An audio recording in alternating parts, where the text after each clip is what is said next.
Figure it out. Hello, this is Adam Koralik with Figure It Out Productions. The following video is part of our Quick Shoot series. Hey guys, it's Adam here. Recently I took a trip up to Southern Ontario in Canada and I checked out this store. This is Super 1-Up Games in Hamilton. I'd actually been there the year before, so this is actually my second time coming back, and I wanted to do another video and just kind of see an updated look at the store.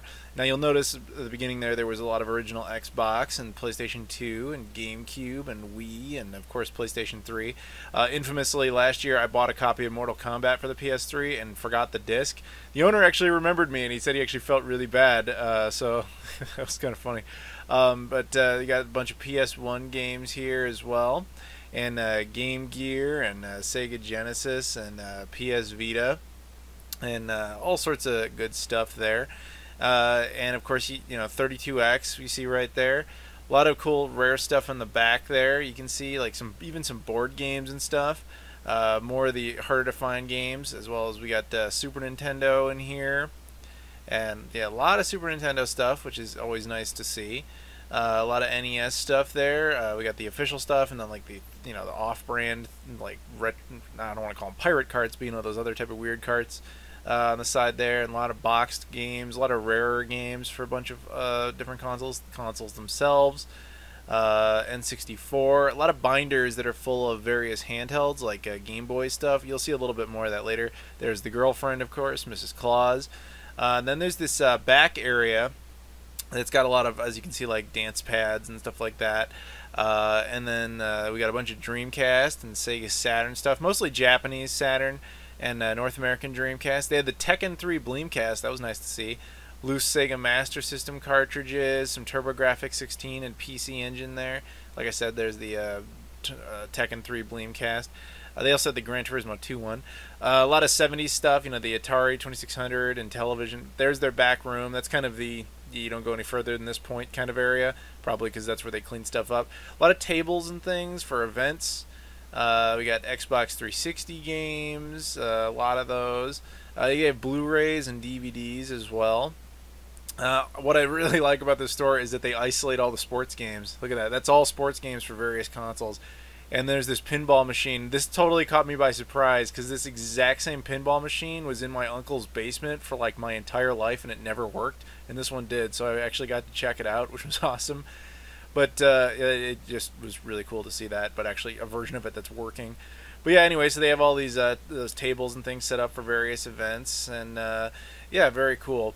So here we've got a closer look, like I said, at some of those other areas. We got more handheld things: Game Boy, Game Boy Color, Game Boy Advance, DS. There's Rob the Robot doing his job, holding some cards up. Show more of the back there. We got all sorts of controllers and the rarer games, strategy guides. He said I could go back here and film if I wanted to, which was really nice of him to do. So you got a lot of the rarer games for the Xbox and the Gamecube and the Wii, the stuff that people are always coming in wanting to look for. The PS2 as well, Xbox One and PS4, various consoles up there. A lot of boxed games for the SNES, N64, even some in television. All sorts of things. There's Sir Scott of Canada, Scott the Canadian. A lot of cool stuff back here. A lot of PSP as well. More figures and things like that. There's also a Japanese Dreamcast right there, which is cool, along with actually a Japanese dance pad down there. And you can see me here playing one of these arcade games they got. That was really cool. Some sort of racing game. I don't even remember the name of it, actually, to be brutally honest. But it was fun. And they also have this pinball machine that Scott ended up playing, and he seemed to enjoy it. I didn't end up playing this one. I was mostly focused on the other one, like I said. But anyway, that's just a quick look at the space that's been updated. Now let's go ahead and look at pickups. First up, I got Ninja Gaiden Black for the original Xbox. This is a game that I'm surprised I didn't have. I see this game all the time, but there was a phase there where this game was pretty cheap, and then all of a sudden it became more expensive. And so they still had it at a cheap price point, so that's why I went ahead and finally, pulled the trigger and got it. Next up, I got Rocky Legends for the original Xbox. I didn't know this game existed. I knew there was a Rocky game, but I had no idea that it had a sequel, but apparently it did. Next up, Room Zoom Race for Impact. I'm not much into racers, to be honest with you, although they're fun for, you know, a little bit here and there. But the original Xbox has a lot of them, and they're almost all extremely cheap. So if you're into racing games, good platform for that.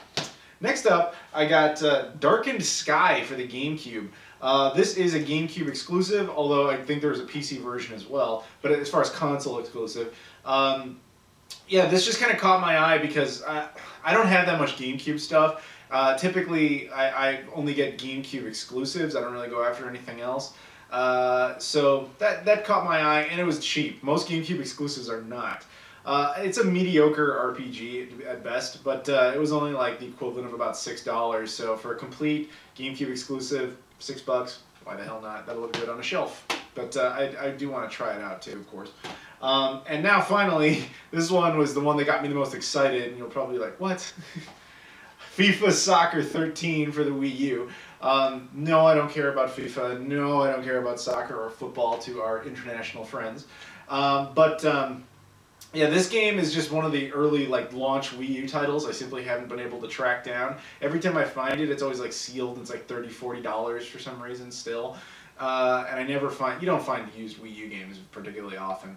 But they had it, and they only wanted 10 Canadian, which was the equivalent of about $6 or $7. So I was like, oh shit, alright, perfect. And of course it's complete and everything, so there you go. So I got one more Wii U game off of the list, so that's really awesome. So thank you again to my buddy Scott and of course Pete for taking me out there, and thank you to Super 1-Up Games for letting me film in there. That was very nice of you. Thank you guys for watching. I hope you enjoyed this, and I hope you'll stay tuned because there's going to be more of these type of pickups videos from around the Toronto land area. So thank you again for watching, and I'll see you all later.